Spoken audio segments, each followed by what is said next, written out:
This week's Parsha is Parshas Korach. It deals with the rebellion of a man called Korach. Korach was a Levi. He was quite high-ranking. He was one of the four people who was to carry the Ark of the Covenant, the Aron, containing the Ten Commandments. He was joined by 250 other people, leaders of the community, scholars, people in positions of authority, mainly from the tribe of Reuven. So the third major rebellion that we've had in the Chumash, the previous one was in Shlach, where the people basically rebelled because they did not wish to accept Eretz Yisrael. And also the more subtle one was the rejection of the manna, which was a rebellion basically for its own sake. People were simply rebellious, did not wish to live under the kingdom of heaven. So what Korach does is he claims that Moshe has seized power for himself, and that in fact all of the children of Israel are holy. Moshe then asks him what is his favorite service of God, favorite avoda, and he says to offer the incense. Now this was a very popular and dear service among the Kohanim, to the extent that if a Kohen did it once, he was excluded from competition for that position until everybody else in his mishmar, his group, gave incense, effectively the rest of his life. Korach is joined by Dasan va'Aviran, who are basically rabble-rousers and troublemakers, always looking for a fight, always looking for rebellion. Moshe tells Korach that everybody who wants to offer incense may do so tomorrow, and that God will pick the one that he considers his favorite. Now, this seems to be a little bit silly because you just had an elaborate ceremony inaugurating Aaron as Kohen Gadol.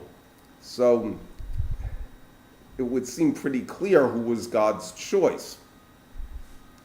What we see in this whole incident is aspects of what we can call dirty yeshiva politics, as well as what it means to be the Gadol Hador, the leading Torah giant of a generation. Essentially, what Korach was doing was attracted by the pomp of the position, and he was also extremely vain. And what you will have is you will have people who are chasing after glory, chasing after kavod, who are attracted to the trappings of the religion, but not the basic ideas. That's the aspect of Korach. The aspect of Dasan va'Aviram is people who are basically vituperative and frivolous. Make a big joke, get people to laugh, tell them a sob story, and you will get a certain number of like-minded souls. Then you get into lesser infractions, nevertheless sincere. Get into the issue of Reuven. So most of the people who joined Reuven, who joined the Korach's rebellion, who were of note, in fact the entire Jewish people were sympathetic to him, were from the tribe of Reuven. The issue of Reuven is that of a fallen leader, a fallen tzaddik, that he was intended to be two tribes. The royal tribe from which the kings of Israel were drawn, and the priestly tribe, Levi. But he lost that because he sinned with the beds, with Yaakov. He became just basically one of the other tribes. He still retains some leadership in that he's head of one of the camps. He's also often counted as first. Some of the greatness of Reuven remains in that tribe, but the problem is that you have a number of people who yearn for positions that really have been lost, and which they really are not capable of fulfilling. So in the case of the Bnei Reuven who joined the rebellion, they wish their desire to serve is pure to a large extent, but nevertheless, because they have lost the capabilities of doing so, it's not appropriate for them to have those positions. You also have Moshe addressing the Levium, whose objection was that the duties of the priests, especially the Kohen Gadol, should be performed by all of the Levium, not just one specific person.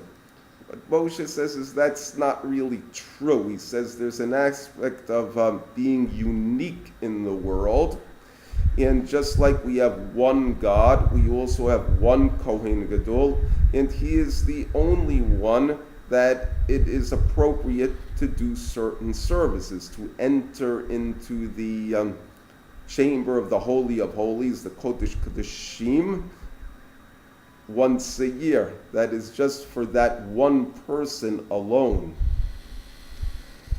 You get into the issue also of the Gadol Hador. Gadol Hador literally means the giant of the generation. It is, so to speak, heaven's choice of a person who really is a tzaddik to be the Torah leader of a generation. The position comes with a degree of status, so as a result, it attracts a certain number of people who just want status. That creates a certain amount of problems. In addition to that, he is required to lead the people upward and forward. There's an adage that any rabbi who is too popular is not really doing his job. The reason is to lead a person up, to improve him. It involves requiring him or advocating things that he's not so happy about doing at the time. He will come to accept them, especially if he's a good person, once he sees their goodness and their benefits. The reason that they're being advocated is that they're beneficial. But it may not seem that way at the time. What you also have is an issue of a claim of nepotism, that Moshe was abusing his authority to give his brother a plum. It seemed that Aaron was appropriate for the position in his own right, but in general, when you're talking about using members of the family, often they have the same capabilities. So Aaron and Miriam had same capabilities as Moshe, not to the same extent. Also, it's an aspect of a person may work well with like-minded souls as opposed to people who are more distant from him. The story ends when Hashem tells the 12 tribes, or more precisely the 13 tribes, that each of their leaders should put their staff in the Aron, and Hashem will make known his choice. So So Aaron represents Shevet Levi. So to speak, he becomes the prince of Levi. And when they take out the 12 staves, what it shows is that Aaron's staff has blossomed almonds, blossoms before him. And this is considered as a miracle and a sign of God that in fact he is the legitimate choice for high priest. The word almond, sheked in Hebrew, is also similar to the word diligent, which means that the authority that Aaron has in his staff is a sign of authority, is that he performs his post diligently. And the fact that he is the brother of Moshe means that we have a bit of the spirit of Moshe every time we receive the Birkat Kohanim, the blessings of the priests, which are given on a daily basis.